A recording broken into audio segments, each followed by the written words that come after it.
চোখ বা কান যে কোনো রাস্তাতেই মনে ভয় বাসা বাঁধতে পারে, কিন্তু যদি ভয়ের এই দুটো সেন্সর সমানভাবে আত্মপ্রকাশ করে, অবশ্য এই আত্মপ্রকাশ করার পেছনেও একটা অজানা না দেখা ব্যাপার রয়েছে। একটু গুলিয়ে যাচ্ছে কি? স্বাভাবিক, কারণ এই এক্সপিরিয়েন্স যিনি শেয়ার করেছেন তারও একইভাবে সব গুলিয়ে গিয়েছিল। তিনি নাম ও ঠিকানা প্রকাশে অনিচ্ছুক। তার অনুরোধ মেনেই শুরু করছি ট্রুথ অর স্কেয়ারের আজকের পর্ব। নাম ট্রেন লাইনের ধারে। শুরু হচ্ছে ট্রুথ অর স্কেয়ার। এই ঘটনাটা ঘটে আমার ছোট মামার জীবনে। তখন আমি স্কুলে পড়ি। আবছা মনে আছে যে বাড়িতে সেই সময় একটা প্রচণ্ড টেন্স পরিস্থিতি তৈরি হয়েছিল।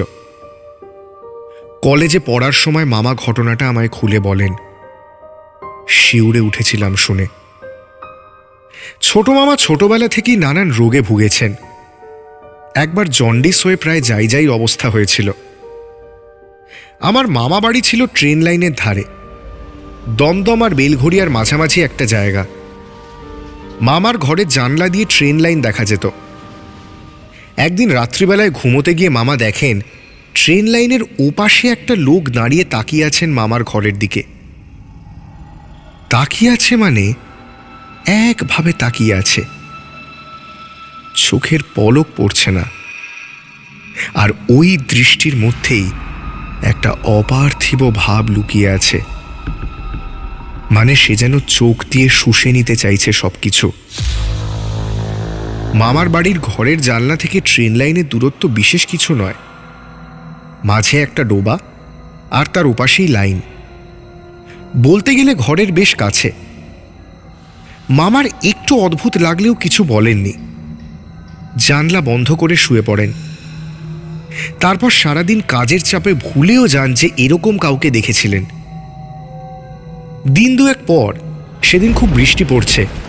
মশারি টাঙাতে গিয়ে মামার চোখ আবার ট্রেন লাইনের দিকে যায়, আর পড়া মাত্র বুকটা ছ্যাঁত করে ওঠে।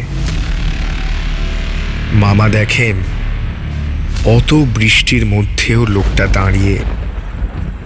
তবে একটা বদল হয়েছে, লোকটা আরও এগিয়ে এসেছে বাড়ির দিকে।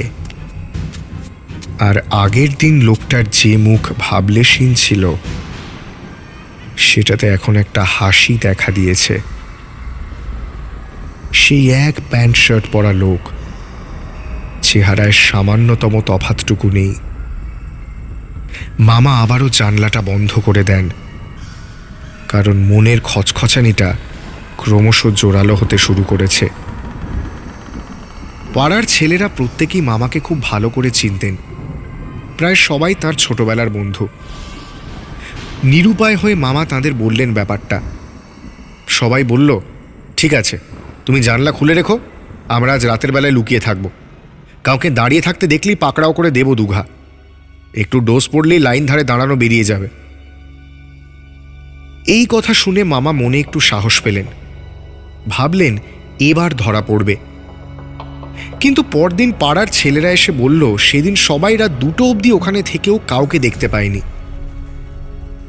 আর দেখবি তো দেখ, সেদিন রাতে বাথরুম যাওয়ার সময় জানলার বাইরে চোখ পড়া মাত্রই আবারও তিনি লোকটাকে দেখেন। তার চেহারা যেন আরো ভারী হয়েছে, উচ্চতাও বেড়েছে, মুখের হাসিটা আরো চওড়া হয়েছে।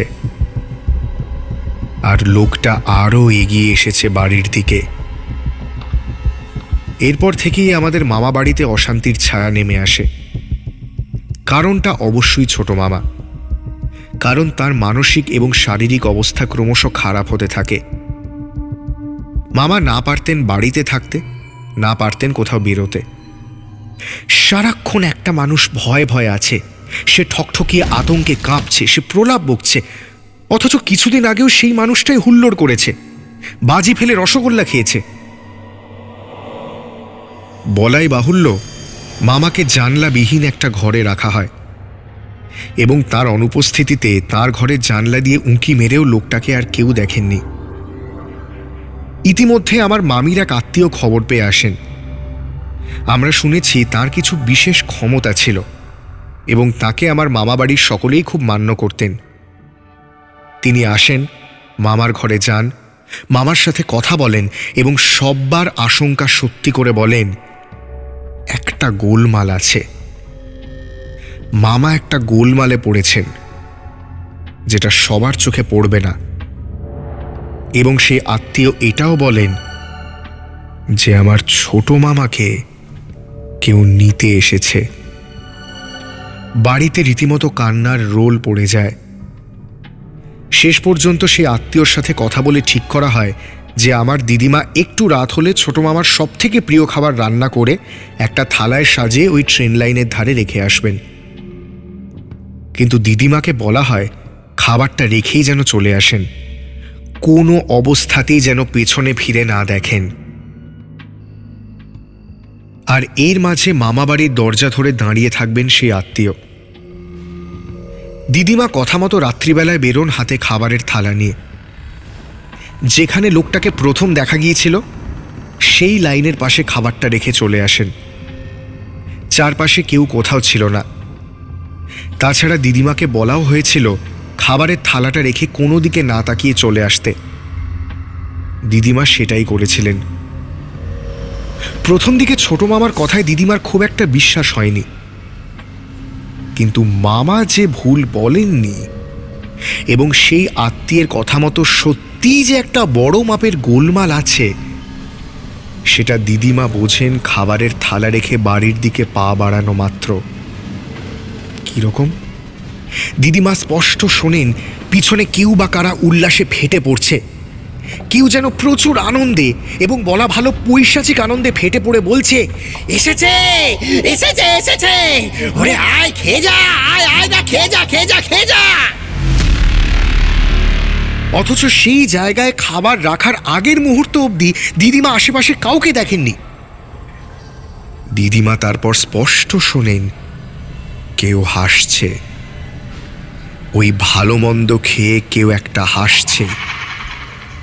এই হাসি প্রাণ খোলা হাসি নয়, এই হাসির মধ্যে ওপর নিচ হচ্ছে গলার আওয়াজ, আর তার লয় আর ছন্দে মিশে রয়েছে আশ্চর্য শয়তানি। দিদিমার পেছন ফিরে তাকাননি, তাকাবার সাহস পাননি। তাড়াতাড়ি পা চালিয়ে সেখান থেকে চলে আসেন।